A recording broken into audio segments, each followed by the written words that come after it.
Hi people, welcome back to my channel. Well, this vlog is all about my pregnancy as well as delivery story. So నేను videos back start చేసినప్పటి నుంచి నాకు number of comments వచ్చాయి ఇట్లా pregnancy story delivery story చేయండి అని చెప్పి. And పర్సనల్గా నాకు ఇన్స్టాగ్రామ్లో కూడా చాలా మెసేజెస్ వచ్చాయి షేర్ చేసుకోమని. నాకు అసలు ఐడియా లేకుండా ఉండే ఇది నేను చేయాలి అని చెప్పి. సో ఇలా వచ్చి నాకు అనిపించింది ఓకే లెట్స్ డూ అని చెప్పి. అండ్ ఇంకా నాకు చాలా మెసేజ్ వస్తున్నాయి ఈ వీడియో చేయండి అది చేయండి అని చెప్పి. ప్రతిదీ నేను ఇట్లా నా ప్లానర్లో 1 by 1 నేను రాసుకుంటూ పోతున్నాను. కంపల్సరీ నేను వీడియోస్ చేస్తాను. ఐ మీన్ నాకు వచ్చిన సజెషన్స్కి నేను పక్కా వీడియోస్ చేస్తాను. సో ఇట్లా నేను ప్లాన్ చేసుకున్నవి తర్వాత మీరు యాడ్ చేసిన సజెషన్స్ అన్ని యాడ్ చేసుకొని 1 by 1 చేస్తాను. Okay, coming back. So last year ఆగస్ట్లో మేము ఎల్లోస్టోన్ నేషనల్ పార్క్ వెళ్ళాము. నాకు అసలు 1% కూడా ఐడియా లేదు నేను ప్రెగ్నెంట్ అని చెప్పి, ఏమీ ఐడియా లేదు. వెళ్ళాము. బట్ నాకు ఆ జర్నీ మొత్తము చాలా ఫెటిగ్గా నాజియా అట్లా అన్నీ ఉండే. అంతకుముందు నేను ఇట్లా హాస్పిటల్ వెళ్ళొచ్చాను, నాకు హెల్త్ బాగాలేదు, నాకు బాగా ఫీవర్ వస్తుంది అని చెప్పి. సో మాకు ఐడియా కూడా లేదు, ఏదో నాకు ఫీవర్ వచ్చింది అనుకుంటూనే ఉన్నాను నేను. ఆ జర్నీ అంతా కూడా అలాగే అయిపోయింది. అండ్ రిటర్న్ వచ్చేసేటప్పుడు అక్కడి నుంచి నేను పడుకుంటే కార్లో నాకు ఇష్టమైన ఫుడ్ మొత్తం నా కల్లోకి వస్తుంది. నాకు చికెన్ బిర్యానీ తినబుద్ధి అవుతుంది, మా అమ్మమ్మ చేసే చికెన్ పచ్చడి తినబుద్ధి అవుతుంది, మా మమ్మీ చేసే ఆలు మునక్కాయ కూర, అట్లా నాకు అవన్నీ ఫుడ్ చాలా క్రేవింగ్స్ వస్తున్నాయి. నేను అనుకున్నా ఎందుకు నాకు ఇంత ఫుడ్ క్రేవింగ్స్ వస్తున్నాయి, నేను అంత ఫుడీ కూడా కాదు. సరే అని చెప్పి నేను భరత్కి చెప్పేసాను నాకు బాగా చికెన్ బిర్యానీ తినబుద్ధి అవుతుంది అని చెప్పి. సో మేము ఇంటికి వచ్చేటప్పుడు మీన్ వైల్ ఒక దగ్గర ఆగి చికెన్ బిర్యానీ పిక్ చేసుకొని వచ్చేసాము.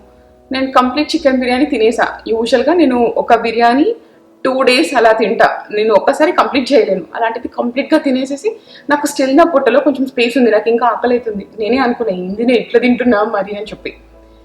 ఇంకా నాకు బాగా తినేసా, పడుకున్నా. అండ్ నెక్స్ట్ డే లేసాక నాకు చాలా బాగాలేదు హెల్త్, అసలు మళ్ళీ బాగా ఫీవర్ అవన్నీ వచ్చేసాయి, బాగా టెంపరేచర్ రేస్ అయిపోయింది.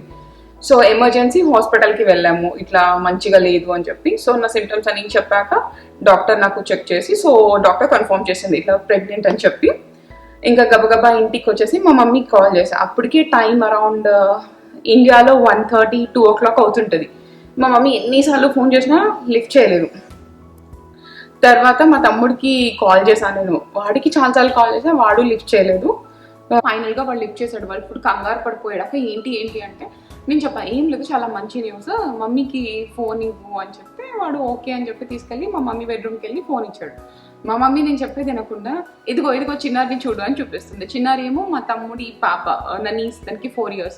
నేను ఒక రోజులో కనీసం మా అమ్మకు ఒక 20 times ఫోన్ చేసి దాన్ని చూపి అంట. సో మా అమ్మ అందుకే ఫోన్ చేసిందేమో దీనికి టైం పడలేకుండా అని చెప్పి దాన్ని చూపిస్తుంది అని చెప్పేది వినకుండా. మా తమ్ముడు చెప్పాడు అక్క ఏం చెప్తుందో వినమ్మా అంటే మా మమ్మీకి మళ్ళీ చెప్పామ్మా నేను ప్రెగ్నెంట్ అని చెప్పి. ఇంకా మా మమ్మీ చాలా ఎక్సైట్ అయిపోయి గబగబా ఆ టైంలో ఇంట్లో అందరికీ లేపేసి అందరికీ చెప్పేసి మా పెద్దమ్మ అమ్మమ్మ అందరు వచ్చి ఇట్లా విష్ చేసి ఇంకా ఫుల్ మంచిగా అనిపించండి. మా చెల్లికి ఫోన్ చేసిన తర్వాత, మా చెల్లి ఇక్కడే ఉంటుంది, అది అప్పుడు టెనసీలో ఉండే, దానికి ఫోన్ చేసి నేను ఏమన్నా జస్ట్ నవ్వుతున్నా. అది కనుక్కొని అదే చెప్పేసింది. ఎట్లా అంటే నేనేం చెప్పాల్సిన అవసరం లేదు నా విషయంలో, అదన్నీ ముందే ఇట్లా గ్రాస్ప్ చేసేస్తుంది నేనేం చెప్పాలనుకున్నా. సో అది కూడా చెప్పేసింది. ఇట్లా ఫుల్ హ్యాపీ ఉండే. తర్వాత అదే రోజు ఈవినింగ్ ఇంకా మా సిస్టర్ ఇన్లాస్కి అందరికీ షేర్ చేసాము. ఎవ్రీవన్ చాలా చాలా హ్యాపీ ఉండే. ఇంకా అది అయిపోయాక అక్కడి నుంచి ఇంకా ఇట్లా నా ప్రెగ్నెన్సీ జర్నీ స్టార్ట్ అయింది. నాకు ఒక 1 week మంచిగానే ఉండే, బికాజ్ ఆ టైంలో 12th 14th అలా నాకు తెలుసు ప్రెగ్నెంట్ అని చెప్పి. 22nd నా బర్త్డేకి మేము వెళ్ళాము. ముందే ప్లాన్ చేసుకుంది వెళ్ళాలని, ముందే టికెట్స్ అన్ని బుక్ చేసేసుకున్నాము. ఇట్స్ ఓకే ఏం కాదు, మా మమ్మీ చెప్పింది ఏం కాదు మంచిగానే ఉంటుంది నువ్వు వెళ్ళు అని చెప్పింది. నేను మమ్మీ కూడా ఒకసారి డాక్టర్ ఒపీనియన్ తీసుకో అని చెప్పింది. సో డాక్టర్కి కూడా కన్సల్ట్ చేశాను. తను కూడా చెప్పింది యాజ్ లాంగ్ యాజ్ నువ్వు ఇట్లా హెవీ ఎక్సర్సైజెస్ ఇట్లా క్రేజీ రన్నింగ్ హైక్ అలాగా చేయనంత వరకు flight journey is everything fine అని చెప్పింది. సో మేము వెళ్ళాము, మంచిగా అంత ఎక్స్ప్లోర్ చేసి అక్కడి నుంచి నా ఫ్రెండ్ దగ్గరికి వెళ్ళి తిరిగేసి వచ్చాను. అదంతా కూడా నాకు ఫైన్, నాకేం అంత నాషియస్ అదంతా ఏం లేదు, బట్ లిటిల్ నేను వీక్గా ఉండే. తిరిగి వచ్చినప్పటి నుంచి ఇంకా నాకు నా రోలర్ కోస్టర్ రైడ్ స్టార్ట్ అయింది. నాకు ఇట్లా హారిబుల్ వామిటింగ్స్ ఉండే. నేను అనుకుంటుండే ఓకే ఫస్ట్ ట్రైమిస్టర్ ఒక్కటి వామిటింగ్స్ ఉంటాయి, తర్వాత సెకండ్ ట్రైమిస్టర్ అంతా నేను మంచిగా షాప్ చేస్తా, ఫుల్గా ఇట్లా ప్రెగ్నెన్సీ బంప్ వేసేసుకొని అన్ని ఫొటోస్ దిగేస్తా, ఇచ్చేస్తా అని చెప్పి చాలా అనుకున్నా. ఎంతకు తగ్గలేన ఫస్ట్ ట్రైమిస్టర్ని ఫుల్ వామిటింగ్స్ అవుతుండే. నాకు ఇంకా ఒక రోజు ఎక్స్ట్రీమ్ ఒక 8-9 times అయ్యి ఇంకా నాకు ఆల్మోస్ట్ ఇట్లా బ్లడ్ కూడా వచ్చేసినంత హారిబుల్ ఉండే. హాస్పిటల్కి వెళ్తే వాళ్ళు ఇంకా నువ్వు బాగా వాటర్ తాగాలి, అంత నాషెస్ అవుతున్నావు కాబట్టి ఇలా లేకపోతే ఇది పెట్టేస్తామన్నారు. అప్పుడు నేను ఒక వాటర్ బాటిల్ ఆర్డర్ చేసా అమెజాన్ నుంచి. అది నాకు బాగా హెల్ప్ అయింది. Let me show you that bottle. ఇది ఆ వాటర్ బాటిల్. దీంట్లో 1 gallon వాటర్ సరిపోతుంది. సో ఇది నాకు భరత్ ఆఫీస్కి వెళ్ళే ముందు ఈ బాటిల్ మొత్తం ఫిల్ చేసేసి దీంట్లో లెమన్ యాడ్ చేసి వెళ్ళేవాడు. నాకు నైట్ వరకు ఈ బాటిల్ మొత్తం నేను ఫినిష్ చేసేసేదాన్ని. ఇది ఒక చాలా మంచి ఇన్వెస్ట్మెంట్ ప్రెగ్నెన్సీ టైంలో. అండ్ ఈవెన్ మనము వెయిట్ లూజ్ అవ్వాలన్నా ఏదన్నా కూడా వాటర్ ఇంటేక్ మంచిగా ఉండాలి. నాకైతే ఇది చాలా మంచి ఇన్వెస్ట్మెంట్ అనిపించింది. ఇది తీసుకున్నప్పటి నుంచి నేను వాటర్ మంచిగా తాగుతున్నాను. బట్ స్టిల్ నాకేమీ హెల్ప్ అవ్వలేదు, నా వామిటింగ్స్ ఏమీ తగ్గలేదు, అలాగే కంటిన్యూ అవుతుంది. అండ్ ఫస్ట్ ట్రైమిస్టర్ లాస్ట్ వచ్చేసే వరకు మళ్ళీ నాకు ఇట్లా జెనెటిక్ స్క్రీనింగ్ ఉండే. హాస్పిటల్కి వెళ్ళాము, జెనెటిక్ స్క్రీనింగ్ చేశారు. అదే ఫస్ట్ టైం ఇట్లా నాకు బేబీ అల్ట్రాసౌండ్ చేసి అన్నీ చూపించారు. నా బేబీ ఏమో హోమ్లోనే జంప్ చేస్తూ ఉంది. చూడడానికి చాలా మంచిగా అనిపించింది అంతా. సో ఆ రోజు ఈవినింగ్ రిపోర్ట్స్ వచ్చాయి. నేను మామూలుగా రిపోర్ట్స్ చూస్తున్నా, ఓకే ఏముంది రిపోర్ట్లో చూస్తుంటే దాని కింద జెండర్ ఫౌండ్ మెయిల్ అని వచ్చేసింది. నాకు ఒక్కసారి అరే ఏంది, నేను జెండర్ రివీల్ పార్టీ చేసుకోవాలనుకున్నా, నా యానివర్సరీకి జెండర్ రివీల్ పార్టీ చేసుకోవాలి ఎట్లా అనుకుంటుంటే ఎందుకు వచ్చింది అప్పుడే నా జెండర్, ఇంత సర్ప్రైజా అని చెప్పి నేను మస్తు ఫీల్ అయ్యా. అబ్బా నాకు జెండర్ తెలిసిపోయింది అని చెప్పి. అంతకు ముందు వరకు అందరూ మీ సిమ్టమ్స్ అన్ని అమ్మాయిలాగా ఉన్నాయి అని చెప్పేవాళ్ళు. సో మేము అమ్మాయి అనుకున్నాం, బట్ జెండర్ మెయిల్ అని తెలిసింది. ఇంకా డాక్టర్కి అడిగా ఇట్లా ఈ రిపోర్ట్లో జెండర్ మెయిల్ అని వచ్చింది, ఇది కరెక్టేనా అంటే డాక్టర్ ఎస్ 99% షూర్ అని చెప్పింది. సరే అని చెప్పి మేము కూడా జెండర్ మెయిల్ అని చెప్పి ఫిక్స్ అయిపోయాము. బేబీ నేను ఫిక్స్ అయిపోయాము. అయిపోయింది. ఇంకా భరత్ ఏమో అక్కడి నుంచి మస్తు ఫీల్ అవ్వడం స్టార్ట్ చేసాడు. I really want a baby girl, I badly want a baby girl అని చెప్పి ఎవరికి జెండర్ చెప్పినా యా మాకు తెలిసింది ఇట్స్ ఏ బేబీ బాయ్ అనేవాడు. నేనేమో మస్తు ఫీల్ అయ్యేదాన్ని, అట్లా చెప్పకు, బేబీకి ఇయర్స్ ఫామ్ అయిపోయినాయంట, తనకి వినిపిస్తుంది, నువ్వు అట్లా చెప్పకు అనేదాన్ని. నేను మస్తు ఫీల్ అయ్యేదాన్ని, అరే ఎందుకు అట్లా చెప్తున్నావు, whatever the gender it's our first baby అట్లా ఉండద్దు అనుకునేదాన్ని నేను.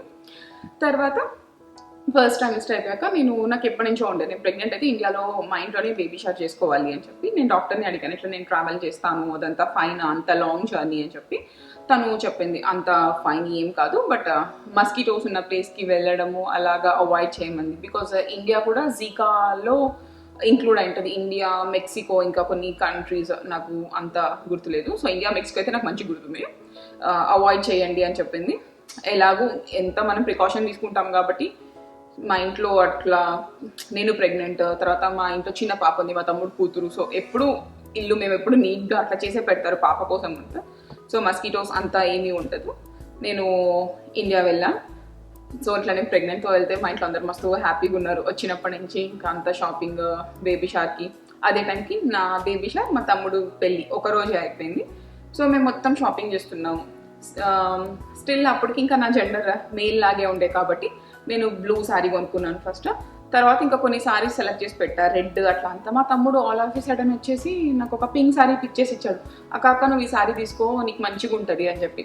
ఓకేలే వాడు చెప్పాడు కదా అని నేను పింక్ శారీ తీసుకున్నా. ఫస్ట్ కూడా పింకే కట్టేసుకున్నా నేను బేబీ షవర్లో కూడా. తర్వాత బేబీ షవర్లో ఇట్లా బొమ్మ పెడతారు. అది మా పెద్దమ్మ ఒక అమ్మాయి బొమ్మ, ఒక అబ్బాయి బొమ్మ తీసుకొస్తే నాకు అబ్బాయి బొమ్మ అంతగా నచ్చలేదు.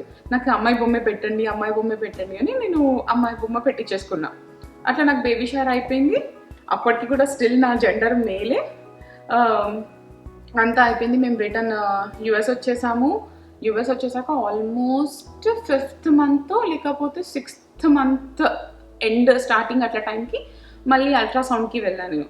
అల్ట్రాసౌండ్కి వెళ్ళి ఆ మంత్ అల్ట్రాసౌండ్ చేసి ఇట్లా చెప్తుంది ఆ బేబీ ఈజ్ వెరీ స్టబార్న్ అట్లా అయిపోయింది. తను జెండర్ డిస్క్లోజ్ చేయలేదు, మేము చెప్పలేదు.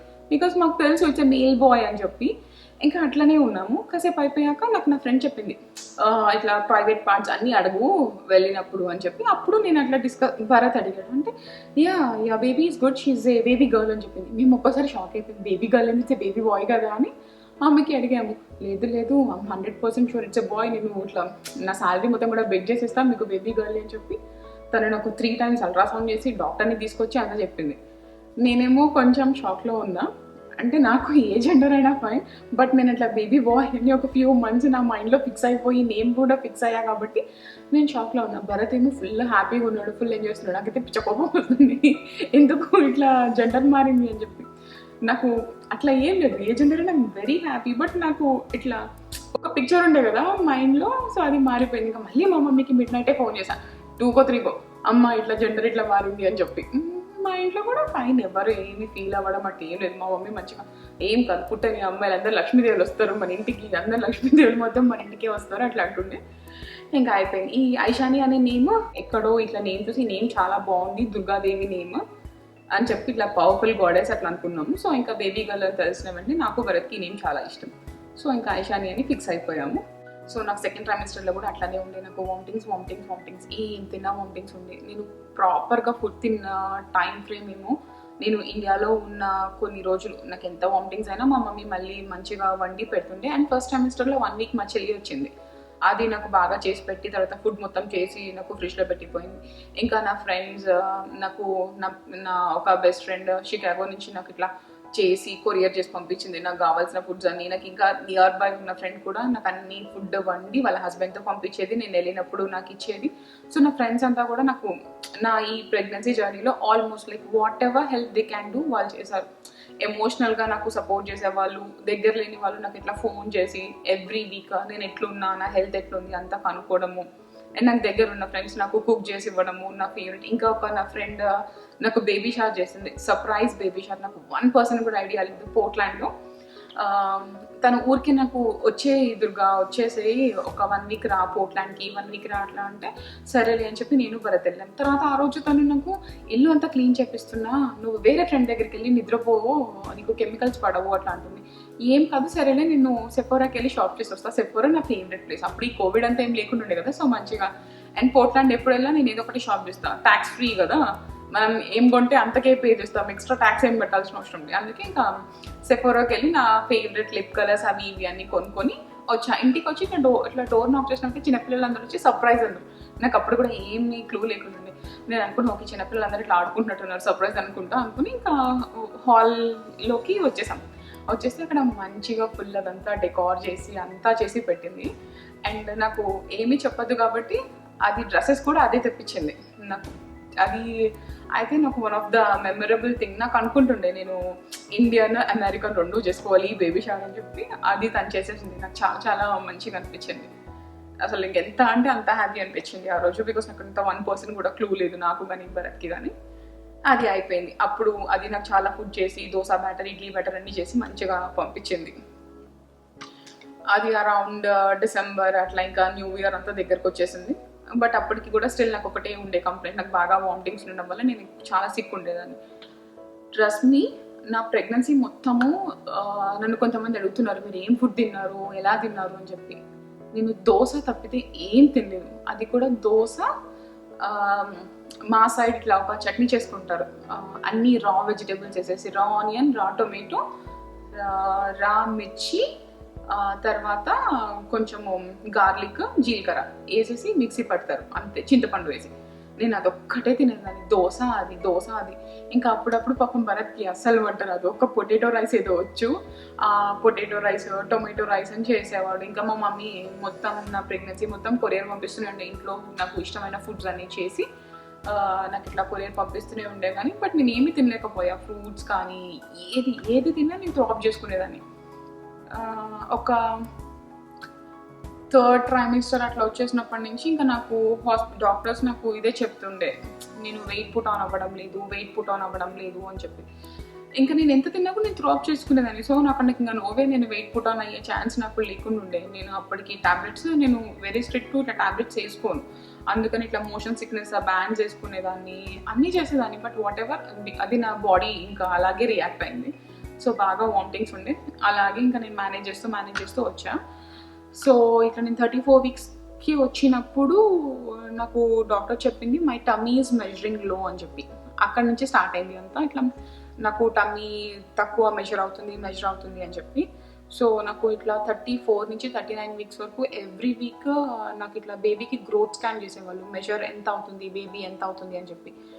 ఏవేవో చాలా టెస్ట్లు చేసేవాళ్ళు. అట్ లాస్ట్ ఫైనలీ ఇట్లా నేను 38 వీక్స్ వచ్చినప్పుడు నాకు ఒకరోజు గ్రోత్ స్కాన్ అయిపోయాక రమ్మని చెప్పి 6 o'clockకి మార్నింగ్ ఏవో ఒక బంచ్ ఆఫ్ టెస్ట్లు రాశారు, అన్నీ చాలా టెస్ట్లు. అవన్నీ చేశాక ఫైనల్గా వాళ్ళు ఇట్లా ఏం కంక్లూడ్ చేశారంటే నాకు ప్లజెంటా ఇన్సఫిషియన్సీ ఉంది. సో నా ప్లజెంటా నుంచి బేబీకి కరెక్ట్గా వెళ్ళాల్సిన న్యూట్రియంట్స్ అండ్ ఆక్సిజన్ లెవెల్స్ వెళ్ళడం లేదు. సో బేబీ బాగా స్ట్రెస్ అయిపోతుంది. 34 వీక్స్ జర్నీ నుంచి 39 వీక్స్ వరకు. నాకు నోవే నార్మల్ డెలివరీ అవ్వదు బికాస్ ఆఫ్ నా ప్లెసెంటల్ ఇన్సఫిషియన్సీ వల్ల బేబీ అప్పటికి చాలా స్ట్రెస్ అయిపోయింది. అండ్ నాకు ఇదంతా అయ్యే వరకు నేను ఆల్మోస్ట్ 39 వీక్స్కి వచ్చేసాను. నాకు ఇమ్మీడియట్గా సీ సెక్షన్ చేసేసారు. ఇట్లా నాకు చెప్పారు April 15th చెప్పారు ఇట్లా నాకు ఇట్లా ప్లెసెంటల్ ఇన్సఫిషియన్స్ ఉంది అండ్ బేబీ కూడా కొంచెం లిటిల్ నాకు వెయిట్ తక్కువ ఉంది ఉండాల్సిన దానికన్నా పర్సెంటేజ్ ప్రకారము. అండ్ బేబీకి అంత కెపాసిటీ ఉండదు నార్మల్ డెలివరీ చేస్తే. So what is safe for the babies C section. So అది చేసేస్తామన్నారు. నేను ఇంకా అప్పుడు కోవిడ్ టైం కాబట్టి భరత్ కూడా వచ్చేవాడు కాదు లోపలికి, నేను ఒక్కదాన్నే వెళ్ళేదాన్ని. నాకంతా చాలా అట్లా హారిబుల్ ఉండే ఆ ఎక్స్పీరియన్స్. ఒక 34 వీక్స్ నుంచి 39 వీక్స్ వరకు ఎవ్రీ టైం నేను హాస్పిటల్కి వెళ్ళినప్పుడంతా నాకు ఏదో ఒకటి చెప్పేవాళ్ళు. ఇంకా వాళ్ళు నాకు డాక్టర్స్ ఇక్కడ యూజువల్లీ యూఎస్లో ఏమీ సీ సెక్షన్ ప్రిఫర్ చేయరు అన్లెస్ అంటే there is something wrong. So నాకు డాక్టర్ చాలా మంచిగా చెప్పిండే ఇట్లా నాకు ప్రోస్ కాన్స్, నేను దానికి వెళ్తే ఏమవుతుంది దీనికి వెళ్తే ఏమవుతుంది, ఆల్రెడీ బేబీస్ చాలా స్ట్రెస్లో ఉంది. సో నాకు ఇంకా బేబీకి స్ట్రెస్ చేయడం కానీ నాకు అవేమి ఇష్టం లేకుండా ఉంటాయి. తను చెప్పిన వెంటనే నేను భరత్కి కాల్ చేశాను, మా మమ్మీకి చెప్పాను ఇలా ఇలా అని చెప్పి.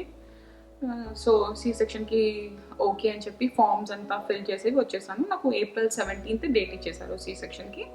ఈ మీన్ వైల్ 34 నుంచి 39 వీక్స్ జర్నీ అయితే నాది చాలా చాలా రఫ్ జర్నీ. వాట్ ఎవర్ నాకు వామిటింగ్స్ ఉన్నా ఏమున్నా నేను పడుకుంటున్నా, బట్ నాకు ఎప్పుడు నేను అంత అట్లా ఏమీ స్ట్రెస్ పడలేదు. కానీ ఆ 4 వీక్స్ అయితే చాలా స్ట్రెస్ ఫీల్ అయ్యాను. అండ్ ఇది కూడా చాలా తక్కువ మందితో నేను షేర్ చేసుకున్నా. నా విత్ ఇన్ నా ఫ్యామిలీకి నా క్లోజ్ ఫ్రెండ్స్కి తప్పితే ఎవరికి తెలియదు వాట్ ఎవర్ రఫ్ పీరియడ్ నేను వెళ్ళింది.